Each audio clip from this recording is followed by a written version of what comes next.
Now a certain man was sick, Lazarus from Bethany, the village of Mary and her sister Martha.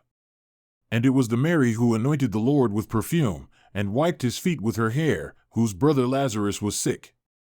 So the sisters sent to him, saying, Lord, behold, he whom you love is sick. But when Jesus heard this, he said, This sickness is not to end in death, but is for the glory of God, so that the Son of God may be glorified by it. Now Jesus loved Martha and her sister and Lazarus. So when he heard that he was sick, he then stayed 2 days in the place where he was. Then after this he said to the disciples, Let us go to Judea again. The disciples said to him, Rabbi, the Jews were just now seeking to stone you, and are you going there again? Jesus answered, Are there not 12 hours in the day? If anyone walks in the day, he does not stumble, because he sees the light of this world.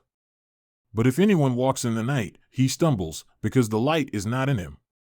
He said these things, and after that, he said to them, Our friend Lazarus has fallen asleep, but I go, so that I may awaken him.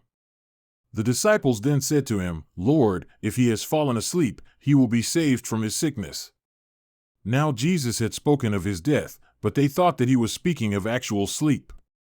So Jesus then said to them plainly, Lazarus is dead, and I am glad for your sakes that I was not there, so that you may believe, but let us go to him. Therefore Thomas, who was called Didymus, said to his fellow disciples, Let us also go, so that we may die with him. So when Jesus came, he found that he had already been in the tomb 4 days. Now Bethany was near Jerusalem, about 15 stadia away, and many of the Jews had come to Martha and Mary to console them about their brother.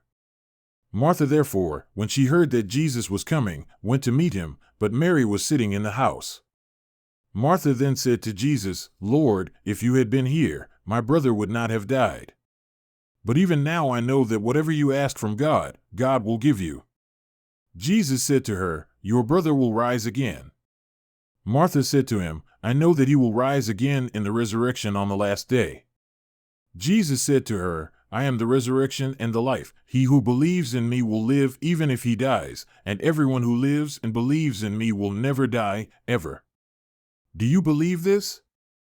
She said to him, Yes, Lord, I have believed that you are the Christ, the Son of God, the one who comes into the world. And when she had said this, she went away and called Mary her sister, saying secretly, The teacher is here and is calling for you. And when she heard it, she got up quickly and was coming to him. Now Jesus had not yet come into the village, but was still in the place where Martha met him.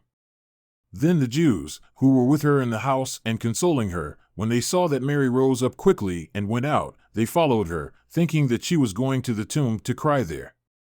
Therefore, when Mary came where Jesus was, she saw him, and fell at his feet, saying to him, Lord, if you had been here, my brother would not have died.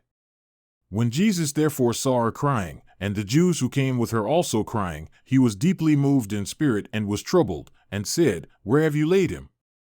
They said to him, Lord, come and see. Jesus wept. So the Jews were saying, See how he loved him. But some of them said, Could not this man, who opened the eyes of the blind man, have kept this man also from dying? So Jesus, again being deeply moved within, came to the tomb. Now it was a cave, and a stone was lying against it. Jesus said, Remove the stone.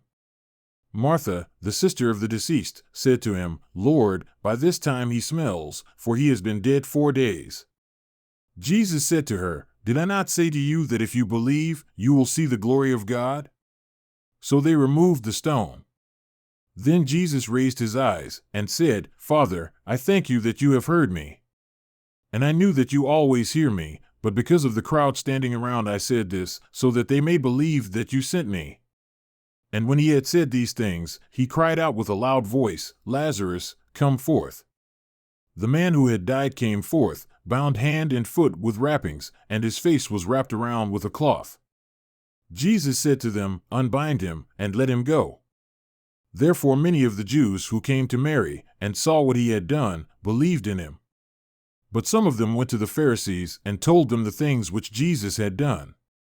Therefore the chief priests and the Pharisees gathered the Sanhedrin together, and were saying, What are we doing? For this man is doing many signs. If we let him go on like this, all will believe in him, and the Romans will come and take away both our place and our nation." But one of them, Caiaphas, who was high priest that year, said to them, "You know nothing at all, nor do you take into account that it is better for you that one man should die for the people, and that the whole nation not perish." Now he did not say this from himself, but being high priest that year, he prophesied that Jesus was going to die for the nation, and not for the nation only, but in order that he might also gather together into one the children of God who are scattered abroad. So from that day on, they planned together to kill him.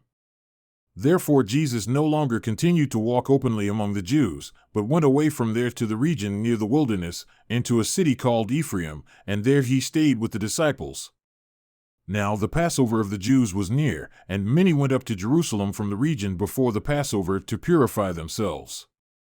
So they were seeking Jesus, and were saying to one another as they stood in the temple, "What do you think? That he will not come to the feast at all?" Now the chief priests and the Pharisees had given orders that if anyone knew where he was to report it, so that they might seize him.